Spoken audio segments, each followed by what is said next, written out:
Greetings.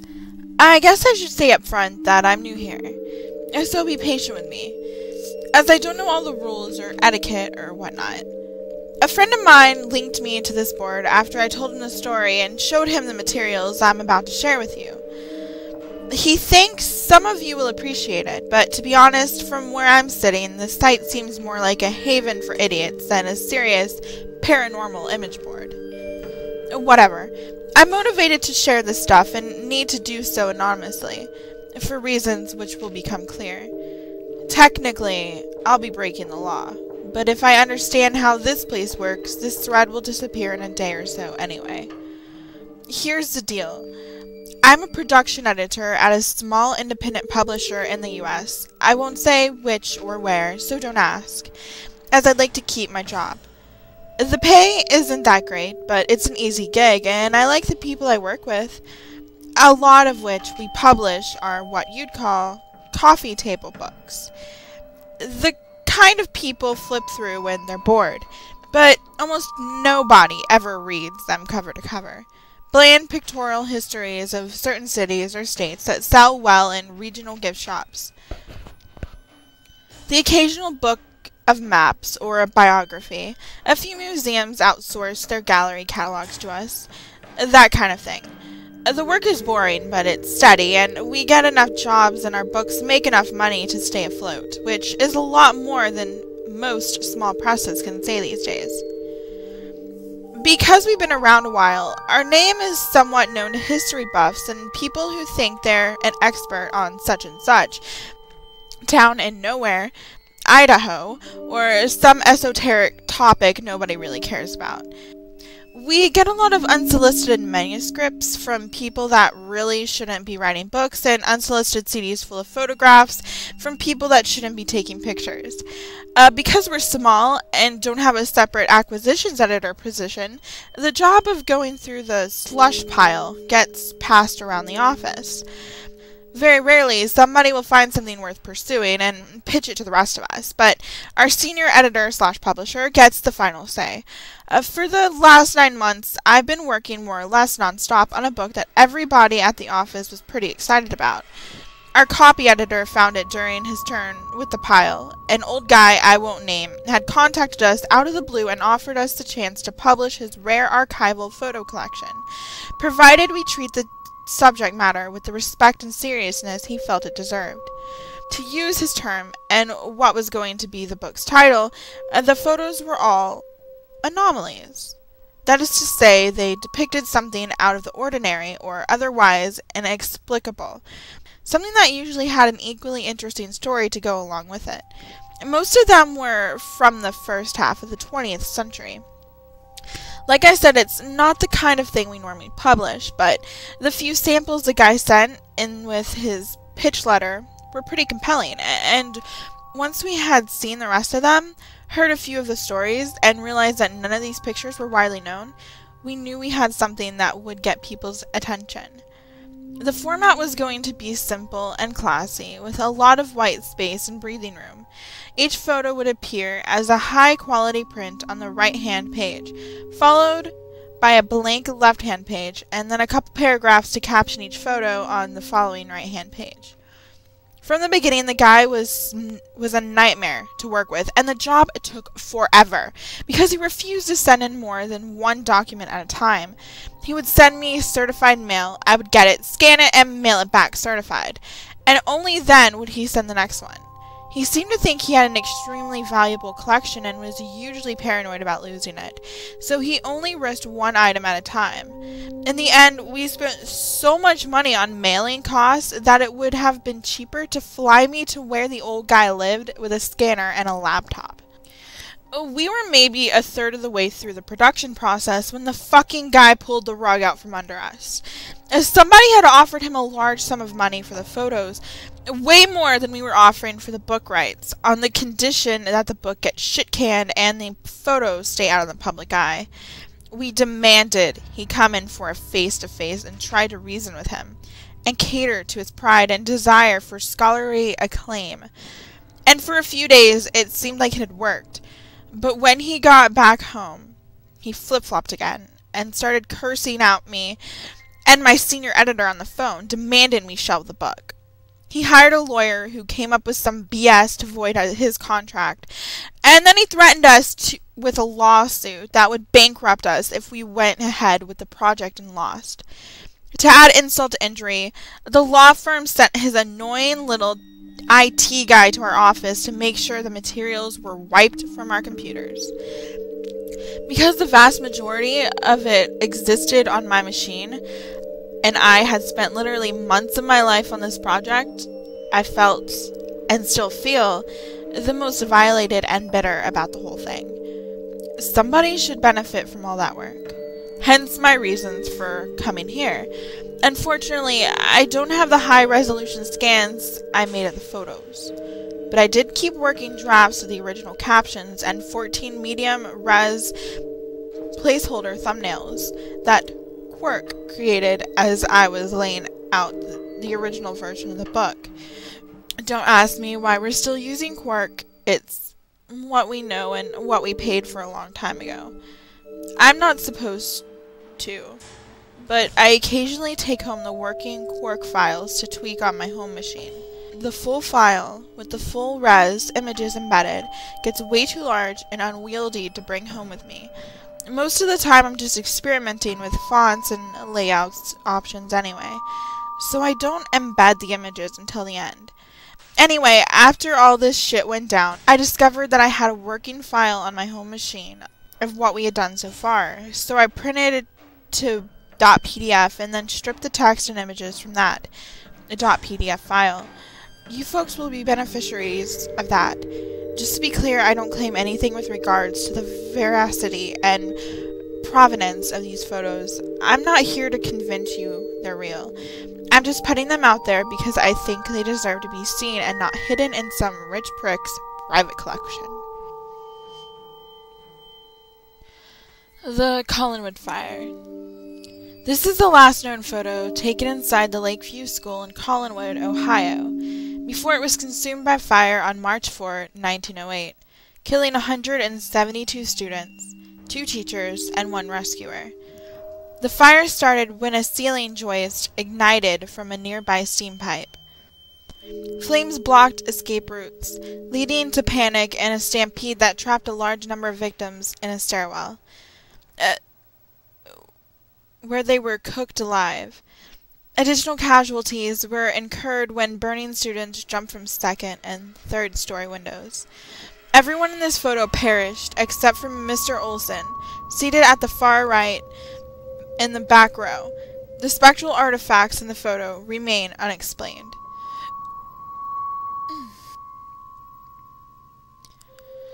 Charlie Noonan's last interview. Charlie Noonan was an amateur folklorist who traveled throughout the South and Southwestern United States during the early years of the 20th century, collecting tall tales and stories of the supernatural.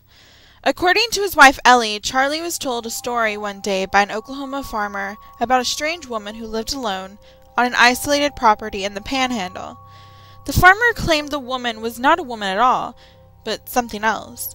Something that hid its true nature beneath a headscarf and was never seen without a large dog by its side. Noonan was apparently intrigued enough to try searching for the woman during one of his research road trips. He was never seen again. Ellie Noonan was later contacted by a Tulsa pawnbroker who remembered reading about her husband's disappearance in the papers, after finding his name engraved on a camera sold to him by an itinerant.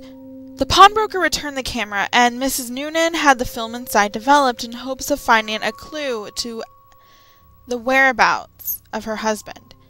This was the only photo on the roll. Unfortunately, neither the location of the property nor the name of the farmer who told him the story was recorded in Noonan's notes.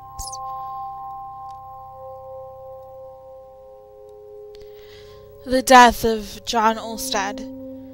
This prophetically torn photograph depicts a regimental color guard of the Union Army 1 month before they marched into battle at Antietam, September 1862. The gentleman on the far right, named John Olstead, had the right side of his face and right arm blown off by cannon fire at the start of those hostilities. It is unknown exactly when the damage to the photo occurred.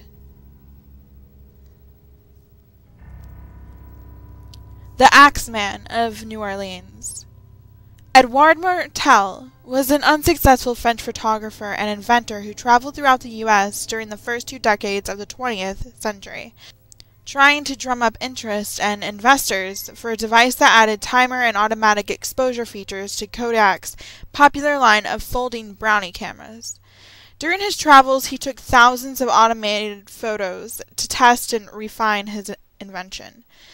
Often, he would wake up early, set up a hidden camera in an inconspicuous spot on the street of whatever city he happened to be in, and then walk to a nearby cafe or bar, so that he could capture candid scenes of daily life to remember his travels by. The best of these photos were selected for Martel's one and only gallery show in Paris, 1924. Unfortunately, Martel died penniless and unknown in 1955, and it was left to his daughter, Jeanne, to sort through the boxes and boxes of photos he left behind, to see what should be kept and what could be discarded. During this process, she came across this photo, taken in New Orleans on the morning of October 28, 1919, a few hours before Martel boarded a steamer ship and returned to France. It turns out that Martel hated motion blurs in his photographs because he thought they would reflect badly on the speed and accuracy of his lens mechanism. This prejudice made him cast aside and overlook what was probably the most important photo he ever took. What makes this photo so special? The night before it was taken, the notorious and still unidentified serial killer, known only as the Axeman of New Orleans, had committed his last murder, hacking Mike Pepitone to death in his bedroom and then fleeing the scene just as Pepitone's wife was discovering the body. Could this be him returning to his residence? It's impossible to say, but if it is, the image appears to belie the legend based on the shaky testimony of Pauline and Mary Bruno, and prevailing prejudice at the time, that only a black man was capable of such savagery. The Grand Caverns Cryptids. This photo was taken in 1895 by an amateur spelunker/photographer named Orrin Jeffries, while exploring an unmapped section of Grand Caverns in southwestern Virginia. At the time it was taken, Jeffries was conducting photographic experiments using super long exposures to see if anything at all could be captured in the total absence of light, otherwise known as cave darkness. He would situate himself on level ground, extinguish his lantern, and then open the lens of his homemade box camera for as long as he could stand the darkness. During one of these experiments, he heard something approach from the deeper recesses of the cave. Frightened, Jeffries abandoned his experiment and set off one of the blitzlit lights he used for taking traditional photos underground. According to the report he later gave to the local newspaper, Jeffries saw 3 humanoid creatures staring at him from the shadows and took off running in the other direction and didn't stop running until he was topside. Several days later he returned with 3 other men to retrieve his box camera. This is the image that was recorded on the film inside. The Harlow Twins. 1938, Evergreen Park, Illinois, outside Chicago. Billy and Stevie Harlow were riding in the front seat with their mother Tammy when their Ford sedan collided head-on with a Chrysler. During the collision, the cars spun in such a way as to impact 2 additional vehicles. Tammy Harlow survived, but the boys were ejected through the windshield and killed instantly. A crime scene photographer from the local paper took this shot as a crew of volunteers worked frantically to free John Downing, the driver of the Chrysler. It appears that little Billy and Stevie stuck around to watch. The Sorensen Tragedy. The Sorensens were a Danish family who immigrated to the United States sometime between 1905 and 1906. They arrived with their eldest child, Anders, seen on the donkey, and settled on a farmstead in Missouri. 3 more children, Simone, Frick, and Mathilde, center right in the wagon respectively, soon followed. This photo, taken in 1916, captures all 4 of the children a few weeks before the tragedy. The 3 eldest kids were apparently playing fort in the hay barn and must have fallen asleep. Their father, Nicholas, drove a wooden hay sweep into the pile and dismembered all 3, in locations accurately suggested by the flaw in the photo. Mathilde, the youngest, was inside the house with her mother at the time and was not hurt. According to the son of a neighbor later interviewed by the author, the donkey later died in equally hideous fashion by getting its head caught in a barbed wire fence and nearly decapitating itself in the frenzy to get free. The final detail could not be corroborated. The Spectre of Viola Peters. Viola Peters was a well-born spinster who lived alone in the small rural town of McKaysville, Georgia. She was much loved in her community for her charitable contributions to the Baptist church, the soup kitchen, and the local orphanage, especially during the Depression when those institutions subsisted almost entirely on her largesse. In July 1935, Viola was brutally raped and murdered by a drifter named Tom Cullen, who had worked briefly at the nearby copper refinery. Cullen proceeded to stay on in Viola's house and savage her corpse for an additional 17 days before he was caught and captured. A posse of enraged locals stormed the county jail, took Cullen, and lynched him from the old bridge over the Tioga River. This photo was taken by Garrett Killian, a witness to the lynching, and caused quite a stir when it was published a few days later in the Atlanta Constitution. To most, it suggested that Viola's spirit achieved some measure of peace by attending her killer's execution, but some twisted minds saw in her forlorn countenance a longing to get one last look at her one and only lover. The Ghost of Sara Eustace. Danvers State Hospital, formerly Danvers State Lunatic Asylum, was a Kirkbridge-style psychiatric hospital built in 1874 on what was then an isolated site in rural Massachusetts. Like all Kirkbridge asylums, it was famous for its Gothic architecture and its use of now outdated medical techniques to treat insanity. Danvers is often cited as the birthplace of the prefrontal lobotomy. Danvers has several other claims to fame. It was the inspiration for the fictional Arkham Sanatorium that appeared in several stories by H.P. Lovecraft and which in turn inspired Arkham Asylum in the fictional Batman universe. It was also where the cult horror film Session 9 was filmed. That film put the vast network of tunnels beneath Danvers to good cinematic effect. It's no accident the filmmakers chose to use the tunnels, as rumors of their haunting and dogged Danvers for over 100 years.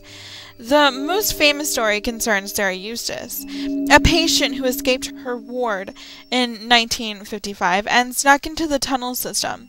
Despite multiple searches and a week-long lockdown of the asylum, Sara was never seen again. It was assumed she died down there, lost, thirsty, and alone. A nurse at Danvers named Gail Malloy became obsessed with Sara's story and spent many of her off hours searching the tunnels for her remains. Though she never found a body, she did snap this photo in late 1966, which suggests Sara Eustace walks the Danvers tunnels to this very day. The Stevenson family portrait. Who says ghosts don't have a sense of humor? The Stevensons were a wealthy Boston family, proud of the industry and longevity with which most of the clan was blessed. The portrait, taken in 1945, was an effort to gather the oldest Stevensons together with one of the youngest. Amelia Center, aged 102, was granted the honor of matriarch, while little Ophelia was a token child at 18 months. What the Stevensons did not realize until this photo was developed was that they had been joined that day by one of their deceased, James Pullman Stevenson, 1835 to 1932, seated at left between his niece Ginny and his cousin Alfred, was easily identified by several of those present and remembered fondly as a rascally uncle known for his pranks and dirty jokes. The Disappearances of Mrs. Yurno.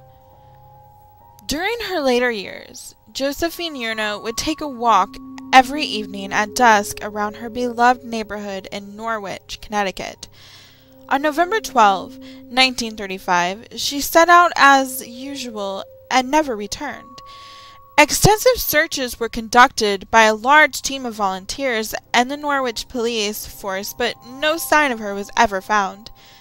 3 years later, Mrs. Yurno was found squatting in front of a neighbor's house without a mark on her body and in perfect health.